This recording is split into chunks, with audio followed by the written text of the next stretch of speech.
Le vendredi prochain, en réalité, c'est beaucoup plus un rassemblement qui sort largement plus large que celui du 5 juin. Ceux qui ont nourri la même ambition, qui consiste à dire qu'il faut penser à notre pays aujourd'hui, qu'il faut aller dans des rassemblements qui permettent de montrer du doigt les responsabilités de la situation dans laquelle on est et qui projettent de trouver la solution définitive, enfin au moins partiellement, définitive et partiellement. Le vendredi prochain, nous avons décidé d'obtenir cette solution. La solution définitive partielle veut dire quoi? Que le vendredi, par une forte mobilisation, nous devons réussir à faire parler le président Ibrahim Boubacar Keïta dans le sens de rendre le tablier et de se soumettre à la volonté populaire. C'est ça, partiellement et définitivement. Définitivement pour le régime, mais partiellement pour l'autre pays qui attend que nous sortions de ce système ONI qui a été installé depuis de longues dates. Que nous travaillons pour que l'école soit publique, accessible à tous les Maliens. Que la santé soit publique, accessible à tous les Maliens.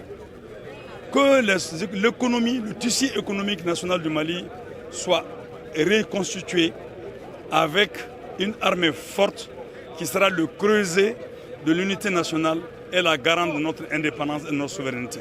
C'est ce que nous proposons et c'est ce que nous allons démontrer le vendredi, car la solution à ce problème-là passe par le départ du régime d'Ibrahim Boubacar Keïta, qui en est un préalable. Que répondez-vous aux gens qui disent que vous êtes dans un rassemblement de frustrés du régime?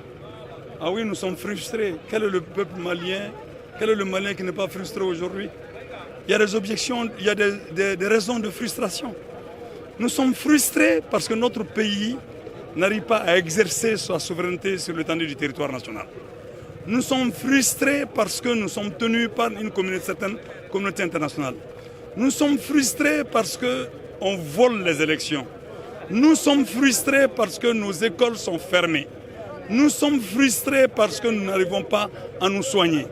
Nous sommes frustrés parce que l'argent public est dilapidé. N'y a-t-il pas de motivation, de motifs de frustration? Pour ce qui concerne des frustrations individuelles, je n'en ai pas. Je n'ai aucune frustration individuelle, mais mon peuple est en train de se mourir, mon pays est en train de disparaître, alors je suis frustré. Alors nous sommes frustrés, alors vous êtes frustrés.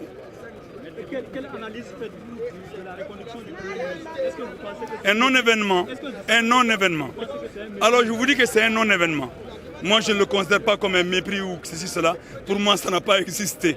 Ça c'est une histoire entre eux là-bas, ils gèrent leurs problèmes entre eux. Mon problème c'est qu'il faut conjuguer ce régime-là au passé. Est-ce que vous confirmez qu'effectivement le pouvoir sera pris le vendredi comme l'ont dit les conférenciers? En tout cas, je pense que la volonté du peuple va être affirmée le vendredi prochain. C'est-à-dire que ce n'est pas Bamako seulement qui doit bouger. Et dites que ce n'est pas Bamako seulement qui doit bouger, et Bamako seulement ne doit pas bouger. Ce qui doit bouger, c'est de Kay à Kidal. Tout le monde doit se bouger. Tous ceux qui ont le souci du vivre en commun, dans la cohésion, tous doivent bouger demain. Tous doivent se bouger pour pouvoir se tendre la main et enlever le premier obstacle à notre épanouissement, le régime d'Ibrahim Boubacar Keïta.